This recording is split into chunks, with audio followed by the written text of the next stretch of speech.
What's up, everybody? Well, it looks like those interest rate cuts we've all been waiting for in June won't happen like expected. Now, the industry experts are saying the first interest rate cuts for this year will happen in September, and they're not even fully confident about that. And as far as home prices, Redfin reports that the national median sale price for the 4 weeks ending May 19th is up 4% year over year, reaching another all-time high. With interest rates still high and home prices still high, will we see an affordable housing market in our near future? Zillow just recently downgraded its forecast of home values and existing home sales. Zillow's home value forecast now predicts 0.6% growth in 2024, down from last month's projection of 1.9% growth over 2024, and much slower than pre-pandemic annual appreciation rate of around 5%. Over the next 12 months, Zillow forecasts that home values will decline by 0.9%. Then you have Glenn Kelman, Redfin CEO, sounding optimistic about the rest of 2024. We think the housing market is going to improve over the next half of the year, Glenn Kelman, Redfin CEO, said in an interview with CNBC last week. The last inflation reading came in nicely, Kelman said, and at the time we were getting closer to mortgage rates below 7%, which is a housing world milestone that we've officially hit. So how are these industry experts so conflicted over the future of our housing market? Today, we'll take a look at an article by Elena Botros for Fortune titled "Housing Hit Rock Bottom This Year, but a Top Real Estate CEO Sees Improvement Over the Next Several Months," as well as an article for Business Insider by Jennifer Soar titled "From More Inventory to Lower Prices, Here Are 3 Signs the Housing Market May Be Getting Better for Buyers," and unpack it all, because there are definitely some discrepancies. So let's dive right in. Soar writes that the housing market may be turning a corner, offering frustrated buyers a chance to jump back into the market after a long stretch of dismal prospects. This comes after U.S. sales were at their lowest level in 30 years in 2023, and mortgage rates jumping to multi-decade highs. She gives 3 reasons why the housing market may be turning a corner. So let's go over them and we'll see if we agree. Number 1, inventory is rising. According to the National Association of Realtors, unsold housing inventory rose 16% year over year in April, clocking in at 1.2 million. That is still well below desired inventory levels, but it's an improvement from 2023 when the lock-in effect really prevented sellers from putting the homes on the market. They didn't want to lose that low interest rate they had just gotten a few years back. According to Robert Refkin, the CEO of Compass, which, full disclosure, is my broker, buyers are also beginning to tap out of the markets as they push back against poor affordability conditions. That's helped ease the imbalance of supply and demand. We are now seeing more sellers than buyers, Refkin said, speaking to CNBC this week. So while inventory is rising in most parts of our country, it's not everywhere. In Redfin's latest housing market update, new listings are up 8.5%, and active listings are also up 14.8%. New listings are up the most in San Jose, California, up 36.7%, Montgomery County, Pennsylvania, up 26.2%,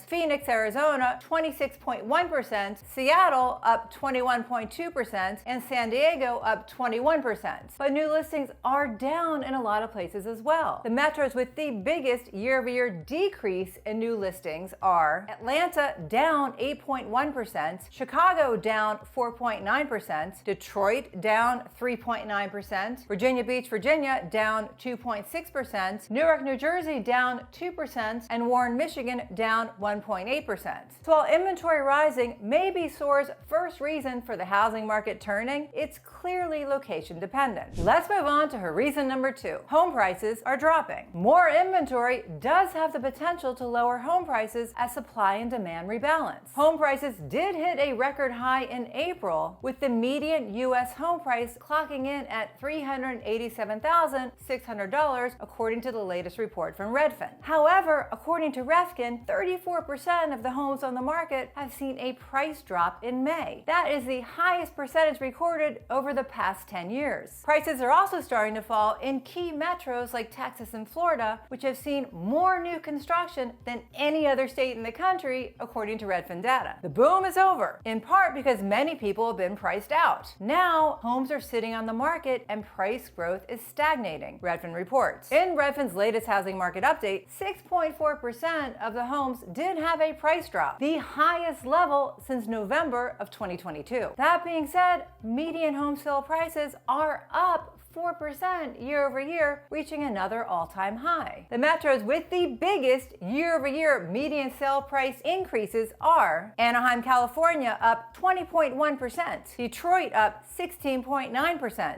San Jose, California, up 12.9%, Oakland, California, up 12.5%, and West Palm Beach, Florida, up 12%. The metros with the biggest year-over-year median sale price decrease are San Antonio, Texas, down 1%, and Fort Worth, Texas, down 0.6%. In my experience here in the DC area, homes that are priced right are selling fast and at the list price or way over. I just had 2 of the 3 of my listings that I sold recently sell right at the list price, and the third one had 6 offers and sold way over. Now, if houses are overpriced, they are sitting on the market week after week with price reductions until a buyer sees the value. Buyers are just very savvy in this market and also really frustrated and are not going to buy into greedy sellers. And if a house sits on the market, it will most likely sell for less in the end than if it was just priced right to begin with. And on to reason number 3. Mortgage rates have ticked down. The 30-year fixed mortgage rate has declined for most of the past 6 months. Interest rates were 6.94% on May 23rd for a 30-year fixed mortgage rate, according to Freddie Mac data, down from a peak of 7.79% in late 2023.